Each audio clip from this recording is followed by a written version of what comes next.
मनुष्य शरीर में जन्म लेना होता है तो प्रकृति में वर्षा के साथ आता है, प्रकृति में वर्षा के साथ आया, और फसल में मूली, गाजर, गेहूं, अन्न, इनमें वो जीव प्रवेश करता है और उसे माता पिता दोनों पाते हैं। तो सप्तम धातु वीर के रूप में परिणित होता है जीव।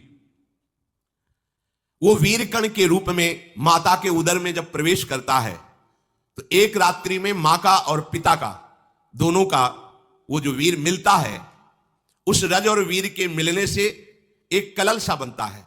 5 रात्रि व्यतीत होने के बाद एक बुदबुदा सा बनता है। 10 रात्रि व्यतीत होने के बाद एक बेर की सी आकृति होती है।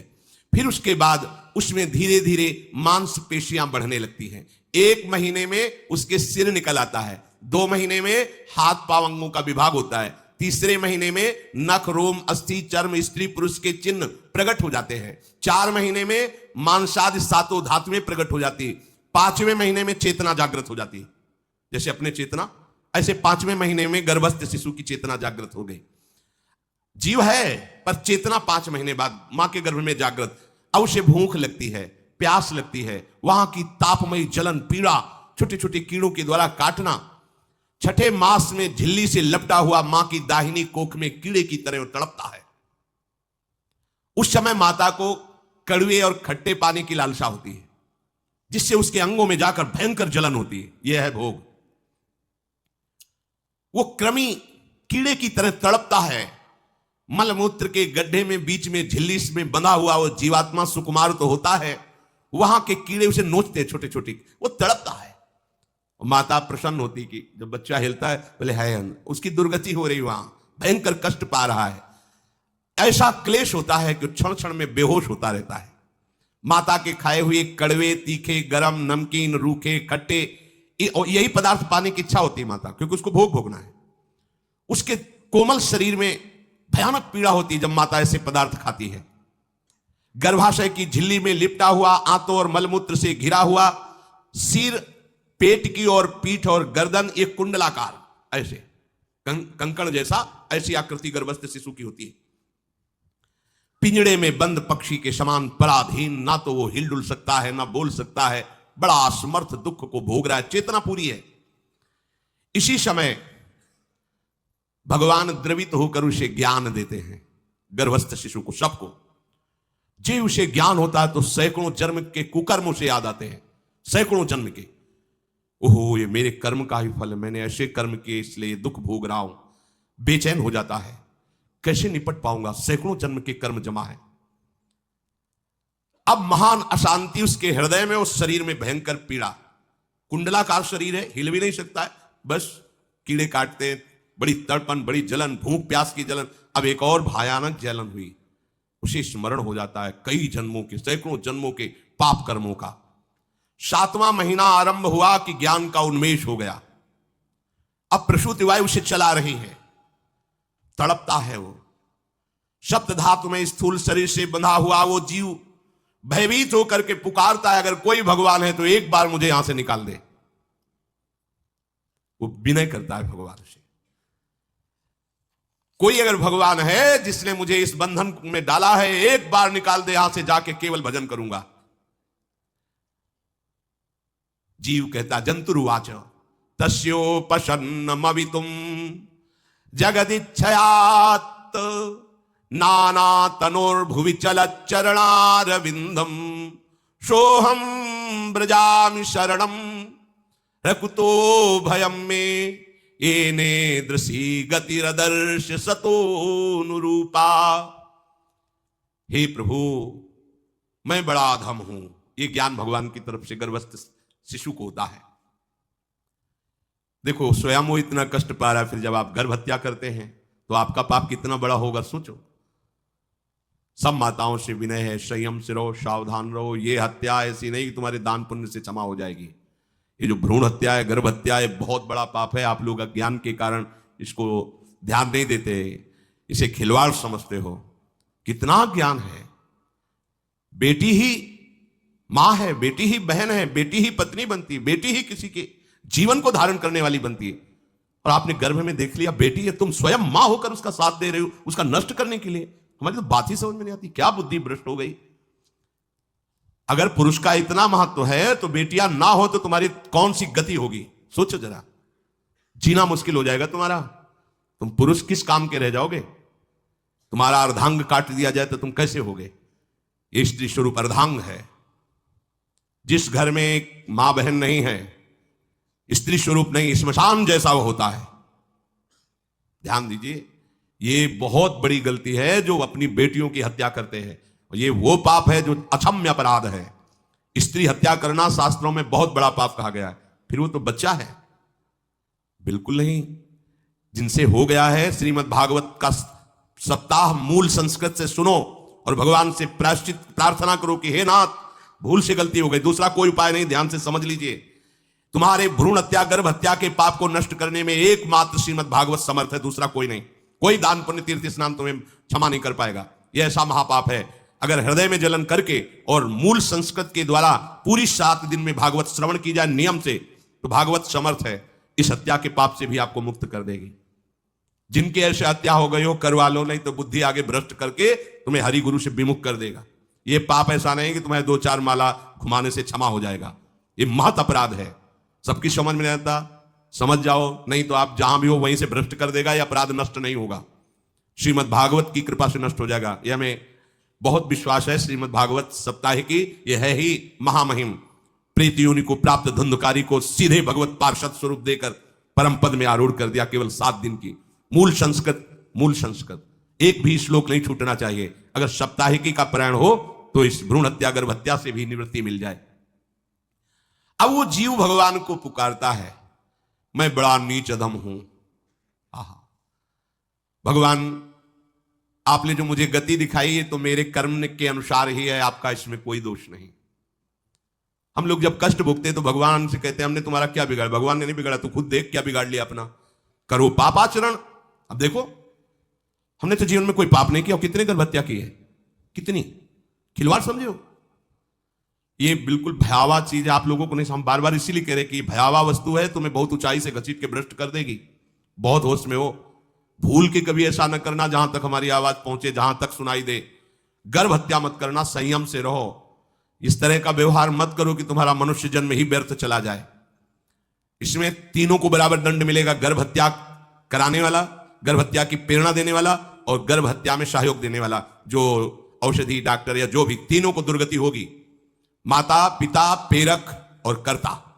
ऐसा नहीं कि आप डॉक्टर हो तो आपको गर्भ हत्या करने का अधिकार नहीं। आप डॉक्टर हो दूसरे के शरीर को स्वस्थ करके निरोग करने के लिए, हत्या करने के लिए नहीं। कोई भी हमारा संविधान ऐसा आदेश नहीं करता कि आप गर्भ हत्या कर दो। ना भागवतिक और ना भारतीय संविधान ऐसा संविधान आदेश नहीं करता। अब वो जीव कह रहा है कि प्रभु मेरे योग्य ही है आपने जो मुझे दंड दिया है। मैंने सुना है कि आपकी शरण में जो आता है आप उसकी रक्षा कर लेते हैं। आपकी जो शरण में हो जाता है वो इस भूमि पर, भारत भूमि पर, विश्व पर निर्भय विचरण करता है। कोई उसे भय नहीं प्रदान कर सकता। प्रभु, मैं इस माता के उदर में माया का रहस्य न जानने के कारण ऐसे कर्म किए कि मैं आ गया हूं, बहुत दुख पा रहा हूं। हे निर्विकार अखंड बोध स्वरूप परमात्मा, मैं बार बार नमस्कार करता हूं। प्रभु मेरे ऊपर कृपा कर दो, एक बार इस गर्भ से निकाल दो। मैं यहां से बाहर जाकर आपका निरंतर भजन करूंगा। ये वादा करके आए हम प्रभु से। सब प्रभु ने करुणा करके हमें चांस दिया है मनुष्य शरीर। प्रभु मैं बहुत जन्मों से इस समय स्मृति आ रही देख रहा हूं, कर्मों में भटकता रहा आपसे विमुख होकर के। ये जो मुझे अभी ज्ञान हो रहा है केवल आपकी कृपा से तत्कालिक है। तत्कालिक, एक तत्कालिक वैराग्य होता है। जैसे कथा सुनियो, मन में आया कि अब तो भजन ही करना है। ये तत्कालिक है, स्थायी नहीं है। इसे स्थायी बनाओ। प्रभु आप अंतर्यामी हो, आप सब कुछ जान रहे हो। तीनों तापों की शांति के लिए भक्तजन आपका भजन करते हैं। मैं देहधारी होकर जीव माता के उदर में मलमूत्र से रुधिर की झिल्ली में फंसा हुआ माता की जठराग्नि के ताप से जल रहा हूं। प्रभु एक एक क्षण में यहां विकल होकर केवल इंतजार कर रहा हूं कि किस समय मुझे यहां से निकाला जाएगा। दीन बंधु, यहां से कब मैं निकलूंगा। स्वामिन आप बड़े दयालु हो। आप जैसे उदार प्रभु ने मुझ गर्भस्थ शिशु को यह ज्ञान दिया। हे दीन बंधु, आप अपनी कृपा से प्रसन्न हो जाइए।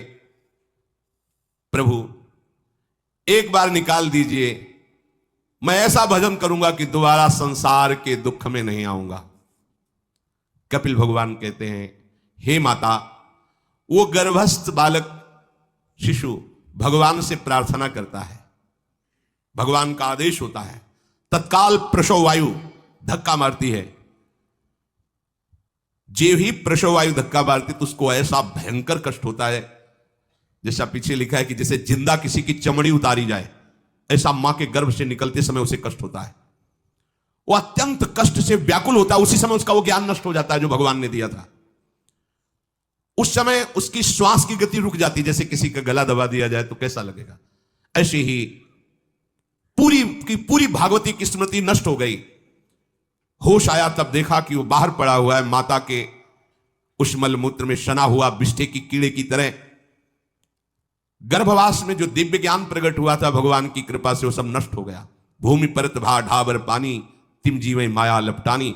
चेतना आई तो रोने लगा, वो ज्ञान कहां गया, वो ज्ञानदाता कहां गया। वो कहता कहां कहां, बोले थाली बजाओ, बच्चा हुआ है।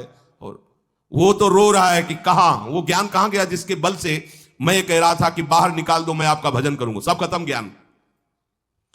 जो लोग उसका अभिप्राय नहीं समझते, वो उत्सव मनाते हैं, बालक हुआ है, वो रो रहा है, वो कहां गया ज्ञान, कहां कहां कहां। छोटा बालक यही लोग कहता कहां, अभी जो ज्ञान उत्पन्न हुआ था, जो अभी भगवान का बोध हुआ था, वो कहां गया, कहां गया।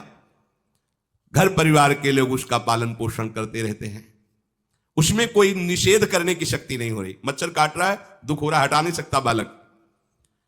उस जीव को शिशु अवस्था में जब कपड़ों पे लिपेट कर ऐसे लिटाया जाता है तो इतना कोमल त्वचा होती कि कपड़े भी उसको, जैसे खुजलाहट है, पीड़ा है या जलन है, बिल्कुल कोमल त्वचा होती, कुछ नहीं कर सकता वो, पर रो सकता है। ना खुजलाने की, ना करवट बदलने की, ना उठने की कोई सामर्थ्य नहीं। बड़ा कष्ट पाता है बाल्यावस्था में, क्योंकि त्वचा बड़ी कोमल होती है, दास मच्छर आदि जीव उसको काटते हैं। गर्भावस्था का कोई ज्ञान नहीं रहा, सिर्फ रोना ही रोना रह रहा। इस प्रकार उसकी बाल्यावस्था कटी, कौमार अवस्था आई, पौगंड अवस्था, इनमें वो खिलवाड़ में फंस गया। जैसे जैसे बड़ा होता जाता, चेतना, गुनगुना, ये कार, ये प्लास्टिक के ऐसे उनमें मगन है। देखो ना छोटे बच्चों को, अज्ञानवश इसकी ये अवस्था कट गई। बड़े भाग्यशाली ऐसे भी बच्चे हैं जो तुतला के बोलते हैं, उनकी मैया कहती राधा बोलो, राधा। देखो ये सौभाग्य, प्रणाम है उन माताओं को जो अपने बच्चों को भगवान नाम बुलाती हैं कि आप बोलो, श्री हरिवंश बोलो, राधे राधे बोलो।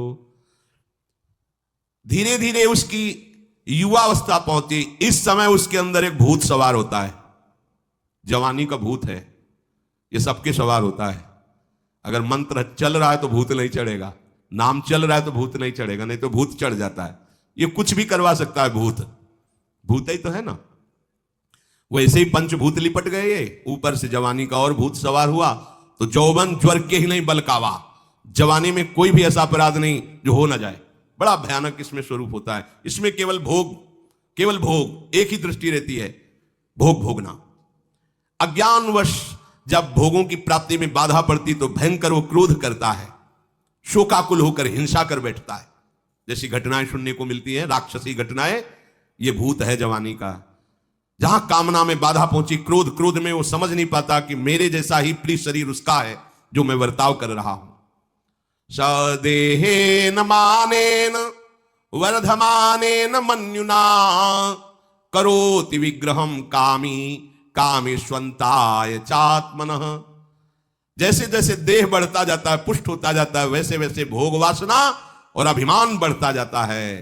वो काम परवश होकर अपना नाश करना शुरू कर देता है। यौवन, वो फिर खोटी बुद्धि वाला वैसे ही पाप करने लगता है जिन पापों के कारण उसकी दुर्गति हुई थी नरक आदि की, और मां के गर्भ में आया था। देहाभिमान वश निरंतर मैं करूंगा, मैंने भोगा, मैं वो भोगूंगा। उसे ये ज्ञान नहीं रहता कि मैं वादा करके आया हूं कि भजन करूंगा और इस संसार से मुक्त हो जाऊंगा, भूल गया। इसी शरीर से उसको फिर भयंकर कष्ट भोगने पड़ेंगे। इसी का नाम संसार चक्र है। अगर कहीं उसे सत्संग मिल जाए, सन्मार्ग में चल दे, तो माया भेजती है दो प्रकार के लोग उनको भ्रष्ट करने के लिए। एक जिह्वा रसेंद्री को और एक उपस्थेंद्री जनेंद्री के भोगों का समागम, भेजती फिरी भोगो।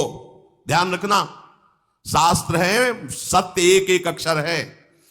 जब किसी को सत्संग मिल जाता है तो सत्संग का प्रभाव होता है भगवत मार्ग में रुचि पैदा करना, प्रभु अच्छे लगना, प्रभु का नाम जप करना, सत्य मार्ग में चलना। जब तुम सतमार्ग में चलोगे तो दो प्रकार के लोग भेजे जाएंगे, बढ़िया हलवा, बढ़िया खीर, रबड़ी, लो प्रभु पाओ आरोगो, रसेंद्री और फिर जनेंद्री, फिर कोई परेशानी नहीं, भोगिए आप। फिर वो ऐसे विषयी पुरुषों का संग करके वैसे ही पहले की तरह फिर पाप करने लगता है। बहुत होश में, बहुत होश में। इनको ऐसे लोगों का संग कराया जाता है जिससे सत्य, शौच, पवित्रता, दया, संयम, लज्जा, क्षमा, यश, मन इंद्री का संयम, ये सब सद्गुण नष्ट हो जाएं, ऐसे लोगों का संग कराया जाता है। ऐसे लोग बहुत हैं, वो आपको पैसा खर्चा करके वो आपको भोग दिलाएंगे, भोगो भैया, आप इनके लिए नहीं भगवत मार्ग में आए हो, आप प्रभु की प्राप्ति के लिए आए हो। बचो, सावधान हो। ये देखो शास्त्र कह रहा है रसेंद्री और जनेंद्री दो की सुविधा देने वाले लोग मिल जाएंगे। अत्यंत सोचनीय, मूढ़, देहात्मदर्शी ऐसे असत पुरुषों का संग करके भ्रष्ट हो जाता है। अच्छा, वो आग लगा दिए, वो चल दिए, फिर नहीं देंगे। कुछ लोग ऐसे होते हैं कि 10 दिन अपने पैसे से आपको नशा करवाएंगे, फिर इसके बाद तुम्हें उनके पैरों में गिरना पड़ेगा, फिर मांगने से भी नहीं देंगे, पहले फ्री देंगे। आदत बिगड़ गई। ऐसे लोग मिलेंगे, मुस्कुराएंगे, हंसेंगे, आपको गले लगाएंगे, आपको लगेगा जीवन का सार मिल गया, फिर इसके बाद जूते चलाएंगे, गली में नहीं देखने देंगे। अब तुम्हारी वृत्ति बिगड़ गई, तुम उधर ही ताको, होश में, होश में। इस जीव को किसी और के संग से ऐसा बंधन, ऐसा मोह नहीं होता जैसा कामिनियों के संग से होता है। भगवान कपिल देव जी कह रहे हैं, न तथास्य भवेन मोहो बंधश्चान्य प्रसंगतः योषित संज्ञात यथा पुरुषो यथा तत्संग संगता। कामी पुरुषों का, कामिनियों का संग जैसा परमार्थ भ्रष्ट करता है वैसा और किसी से नहीं हो सकता। इसलिए तुम इतना अपने को मत साधक समझ लो कि हमारा कौन बिगाड़ सकता है। उदाहरण में दे रहे हैं, प्रजापति स्वाम दुहितरम दृष्ट्वा तद्रूप दर्शितः रोहित भूताम शोनवधा वृक्ष रूपी हतत्रपहा। स्वयं प्रजापति भगवान ब्रह्मा जी ने अपनी पुत्री को जब देखा, प्रसंग आता है, सरस्वती जी, बहुत सुंदर सरस्वती जी है, तो अपने को संभाल न सके। उनके रूप, लावण्य और यौवन के स्वरूप को देखकर भगवान ब्रह्मा जी आकर्षित हो गए। इसलिए दूसरों की तो बात ही क्या है, हम सब ब्रह्मा के ही बनाए हुए हैं, वो आकर्षित हो गए। इसलिए बलम में पश्चिमाया स्त्री मैया जैनो दिशाम या करोति पदाक्रांतान भूर्विजंभेण केवलम। हे माता, मेरी माया का बल देखो, जो अपने पैरों से विश्व को कुचल सकते हैं, ऐसे दिग्विजयों को अपने पैरों के नीचे कुचल दे, वो मेरी माया है। देखो, बलम में पश्चिमाया स्त्री मैया जैनो दिशाम, जो 10 दिशाओं पर विजय प्राप्त कर सकते हैं, उनको भी घुटने टिकवा दे, ये मेरी माया है। संगम न कुर्यात् प्रमदा सुजातु योगस्य पारम परमारुक्षु मत्सेवया प्रतिलब्धात्म लाभो वदंति या निरय द्वारमस्य। श्री भगवान कह रहे हैं, अहो मेरी इस माया का बल देखो। इसलिए जो मेरे को प्राप्त करना चाहता है, योगारूढ़ होना चाहता है, भजन में आगे उन्नति चाहता है, उसे चाहिए जो तुम्हें भ्रष्ट करने के लिए इशारे करे, चाहे स्त्री हो चाहे पुरुष। तजिए ताहि कोटि बैरिशम यद्यप परम सने। वो मित्र नहीं, वो माया के द्वारा भेजा हुआ दूत है।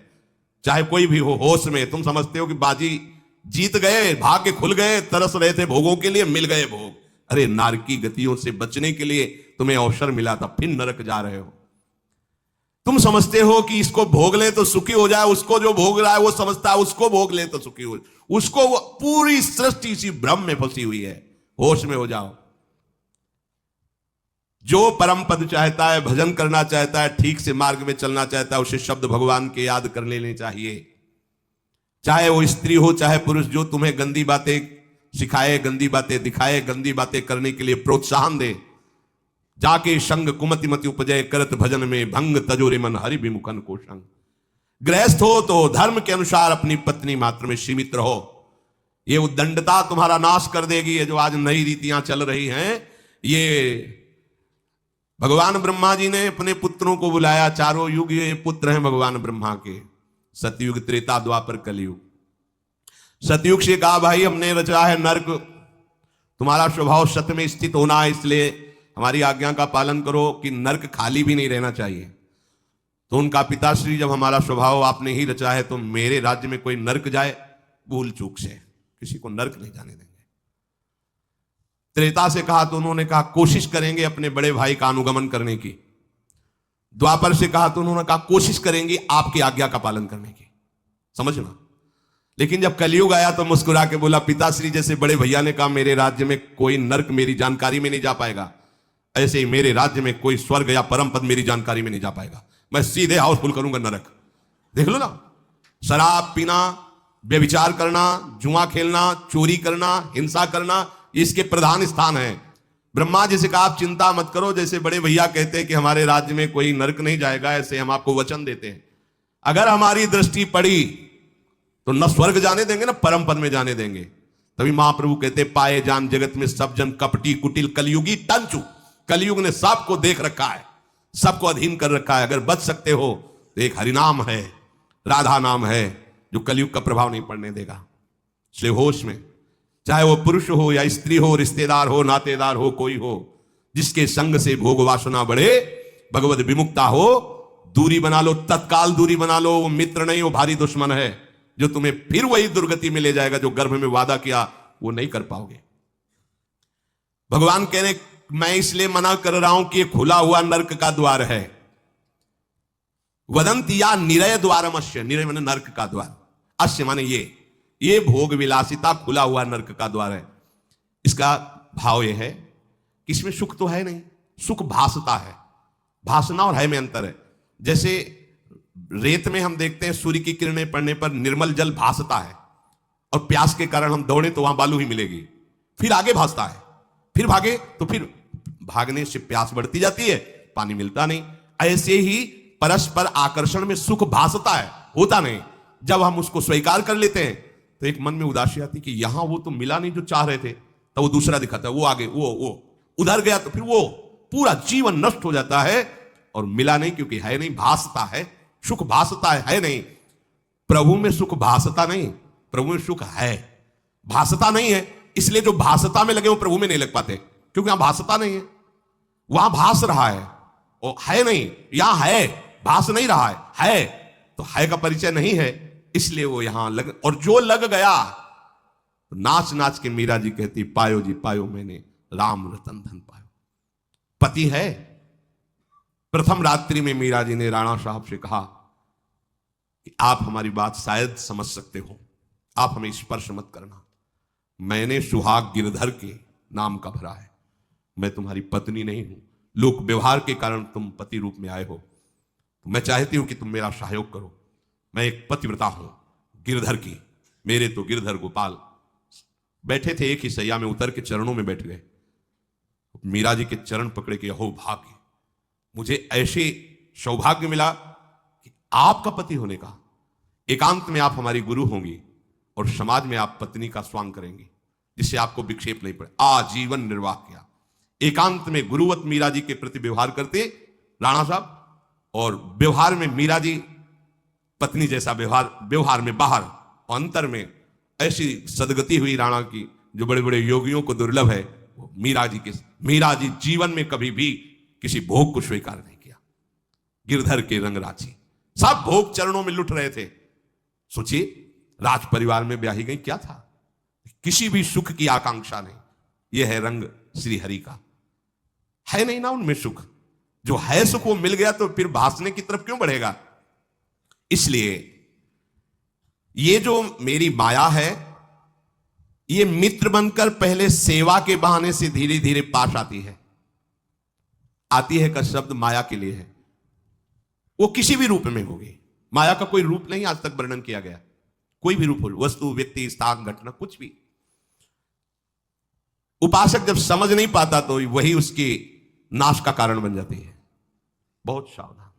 हमें नहीं पता किस रूप में आएगी, जिनको पता है हम उनको अपने पास रखें।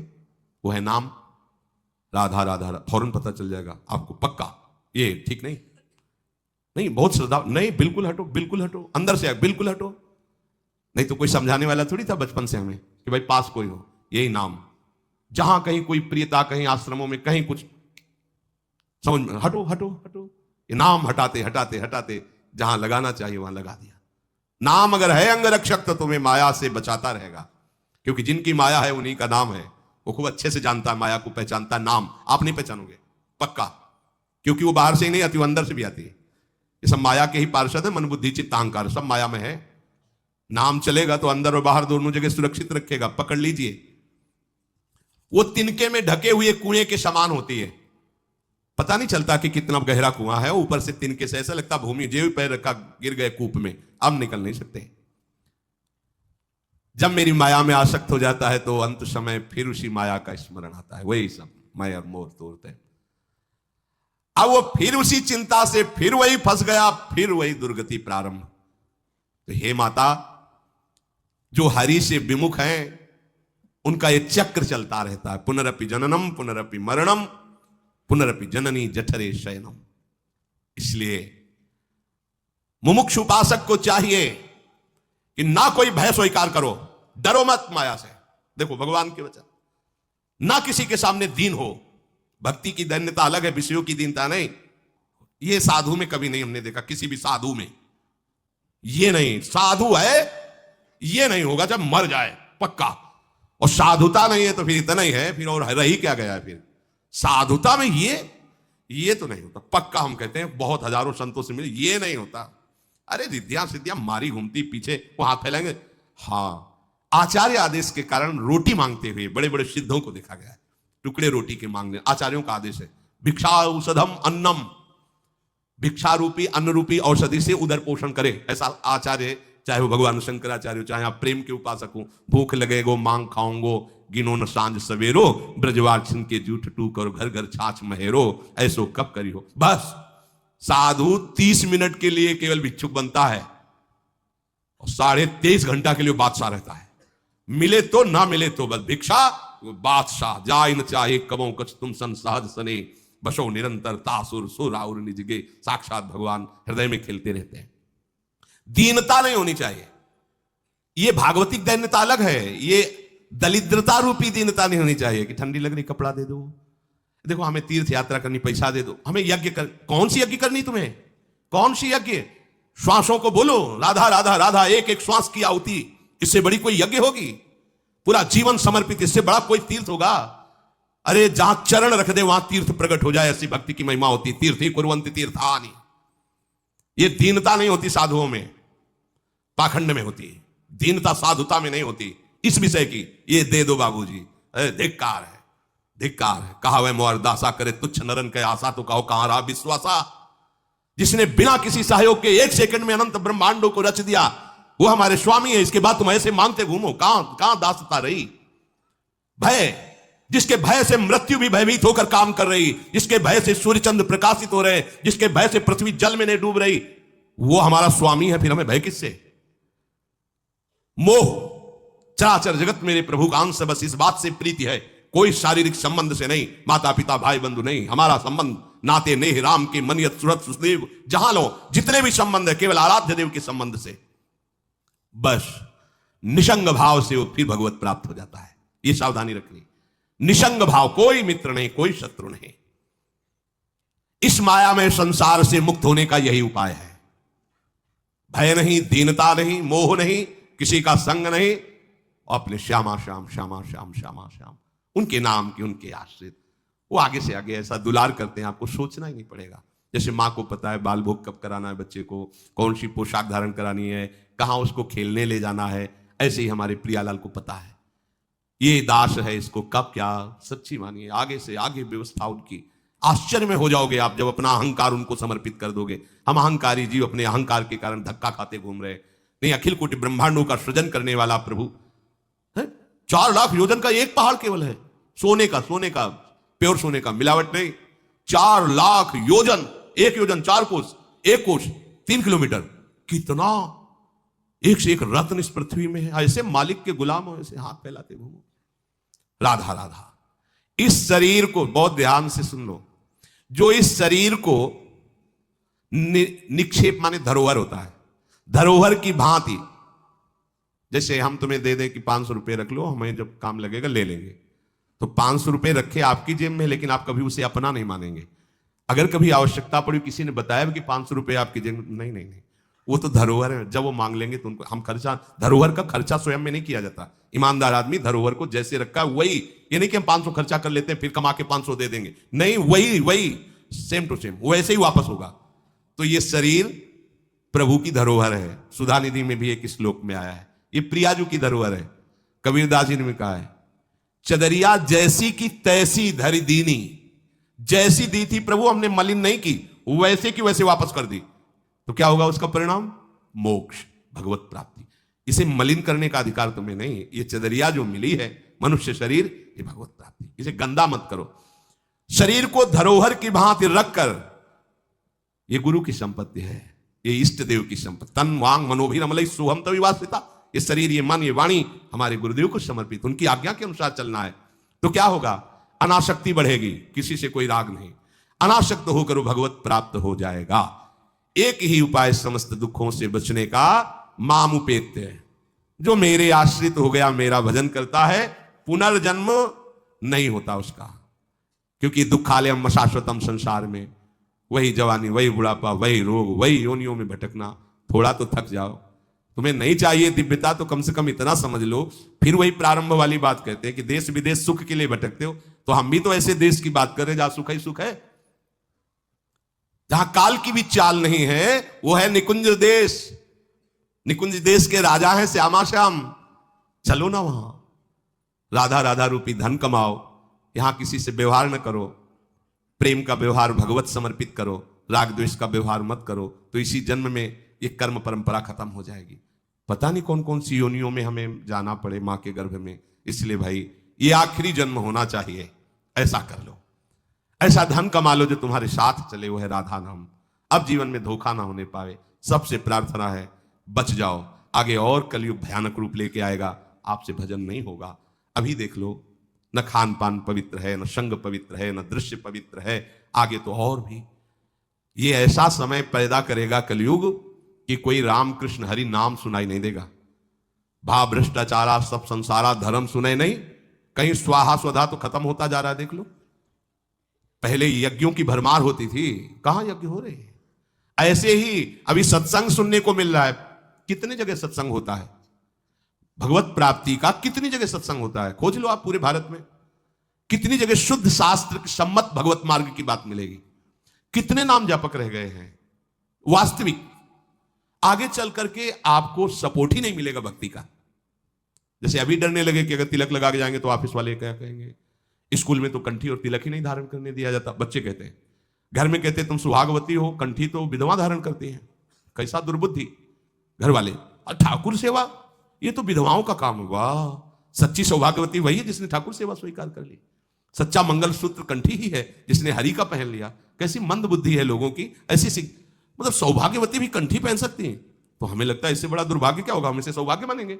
राम हरि कृष्ण बोल न पावे, कंठी न धारण करे, रज न धारण करे, और उसे सौभाग्यवती, तो कौन सा सौभाग्य, मरण धर्मापति, कुछ दिन में वो भी मरेगा, फिर बनना क्या बनना, न भजन लायक रह जाओगे, न संसार लायक रह जाओगे। प्रार्थना मान लो, थोड़ा कड़ुआ लगेगा लेकिन बहुत मीठा है परिणाम इसका। यत् अग्रे विस्मयो परिणामे अमृतोपमम, जिसमें शुरुआत विष जैसी लगे उसका परिणाम अमृत में होता है। खूब भजन करो और इसी जन्म में श्री जी को प्राप्त करो। श्री राधा वल्लभ। जो तुम्हें कर्म मिला है उसे धर्म के अनुसार करो, भगवत समर्पित कर दो, वो यज्ञ हो जाएगा, उसका फल मिलेगा तुम्हें आनंद, भगवत प्राप्ति, महासुख। कर्म वही है, पर जब अहंकार से प्रेरित होकर अपने लिए करते हो सुसुख वांछा, तो उसमें अधर्म वृत्ति बढ़ जाती है। अधर्म वृत्ति निश्चित आपको भोगना पड़ेगा। यदि भगवान की शरण में हो जाओ, अबलो नशानी अबना नशई हो, वो कृपा करे तो सब क्षमा हो जाए। वो कह रहे हैं कि हम तो हम सर्वपापेभ्यो मोक्षयिष्यामि मा शुचा, नहीं तो आपका जो कर्म प्रकाशित नहीं हुआ है और आपने पाप कर्म किया वो गुप्त है, वो नष्ट नहीं हुआ, वो भयंकर रूप रख के तैयार है, अपने समय पे तुम्हें नष्ट कर देगा।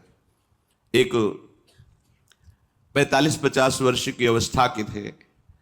अब उनको ज्ञान हुआ कि हमारे द्वारा बहुत अधर्म हुए हैं, अब सब छोड़ो, अब सत् कार्यों में लगो। तो उनके सामने एक स्वर्णकार का मकान था। वो बहुत ही कपटपूर्ण व्यवहार करता था, भोले भाले लोगों को असली स्वर्ण लेकर के केवल स्वर्ण का लेप करके अलंकार बेचता। अगर कोई जानता तो कुछ राज कर्मचारियों को अपने लेद के अधीन किए हुए था और उसको कुछ नहीं होता। तो जो राज कर्मचारी उसके रहस्य को जानते थे वो रात में ड्यूटी देते थे।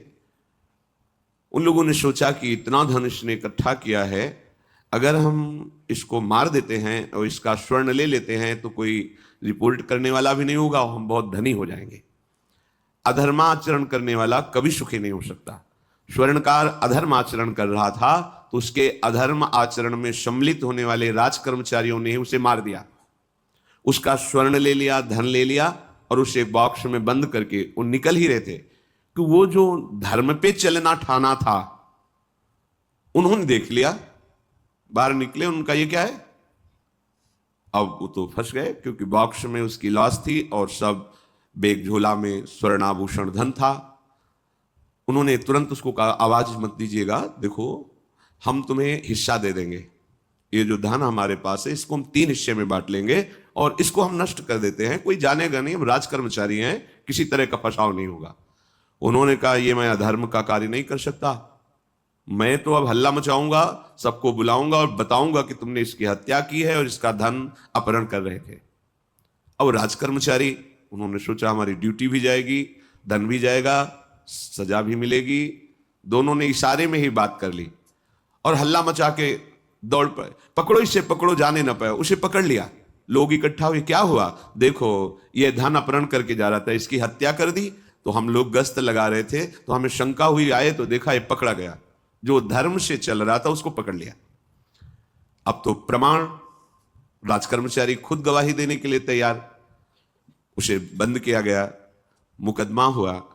वो बार बार जज के सामने यही कहता था, जिसकी कसम खवाओ हम कसम खा लेते हैं, हमने बिल्कुल ये कार्य नहीं किया, ये लोग ये कार्य कर रहे थे, हमने इनको रोका तो इन्होंने मुझे साझेदारी के लिए, पर मैंने वो स्वीकार नहीं किया तो फिर इन्होंने ऐसा किया। पर उसकी कौन बात माने, राज कर्मचारी गवाही।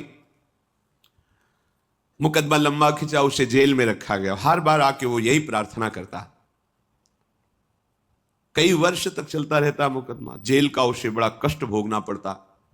वो विचार करता कि मैं अगर हिस्सा ले लेता तो बच जाता, लेकिन धर्म से चल रहा था तो देखो मुझे कष्ट भोगना पड़ा। मुझे लगता है भगवान के दरबार में न्याय नहीं है, धर्म रक्षा नहीं करता, ऐसा लगता है।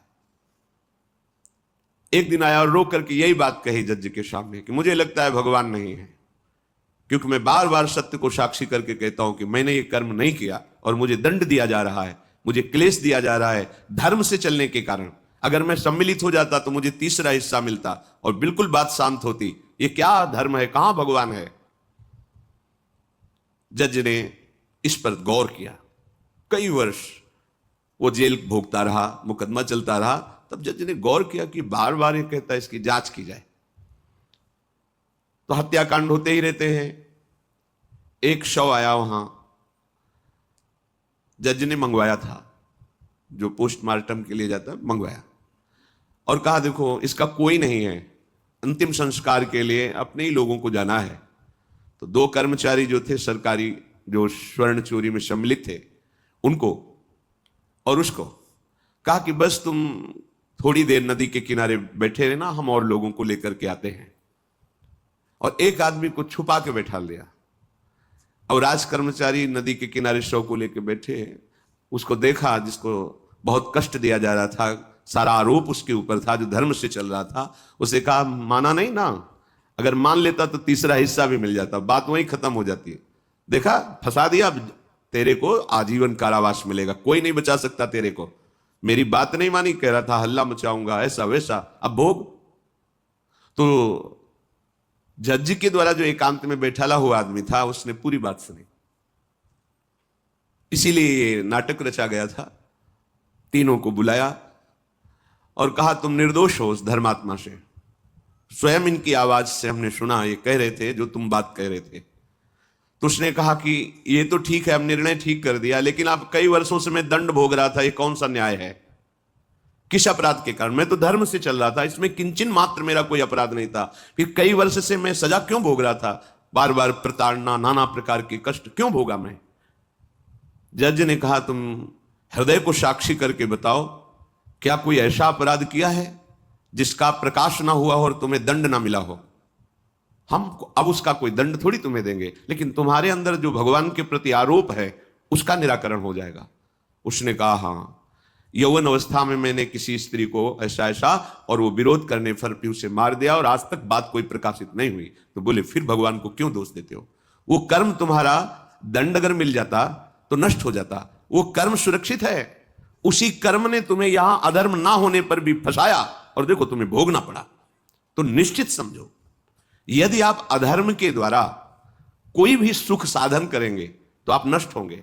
अधर्म के द्वारा आप धन आदि छीनना चाहेंगे तो आप नष्ट होंगे।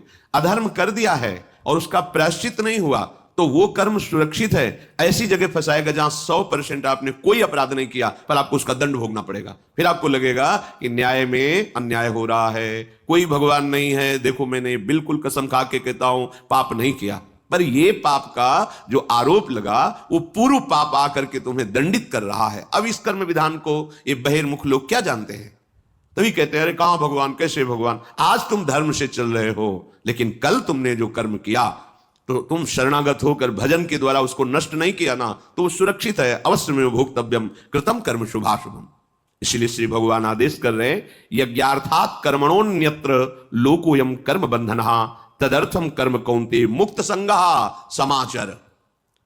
मुक्त हो जाओगे, न काम तुम्हें अधीन कर पाएगा, न पाप अधीन कर पाएगा, परमानंद में डूब जाओगे।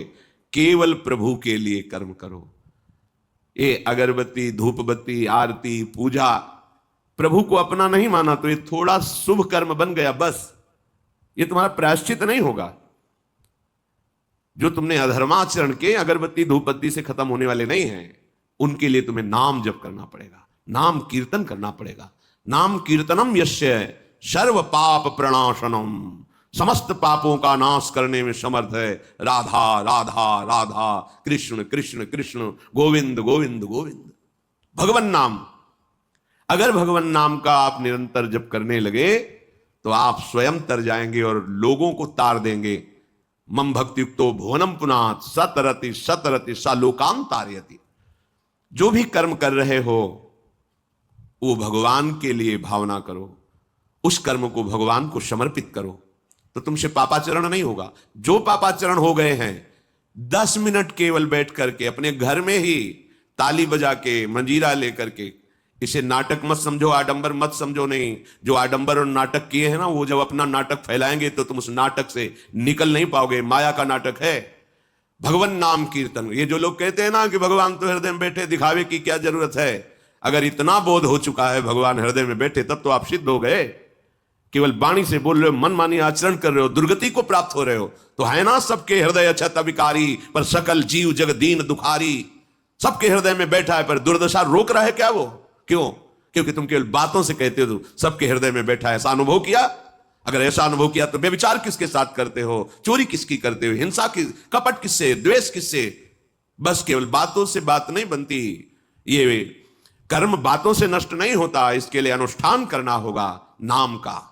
चाहे जैसी परिस्थिति हो, चाहे जो हो, जैसे भी हो, तुम्हारा मंगल होगा। अहोबत स्वपचतो गरीयान यद जिह्वाग्रे वर्तते नाम तुभ्यम। वो नीच आचरण करने वाला, अभक्ष पदार्थ खाने वाला भी यदि भगवान नाम उच्चारण करता है तो परम पावन हो जाता। अहो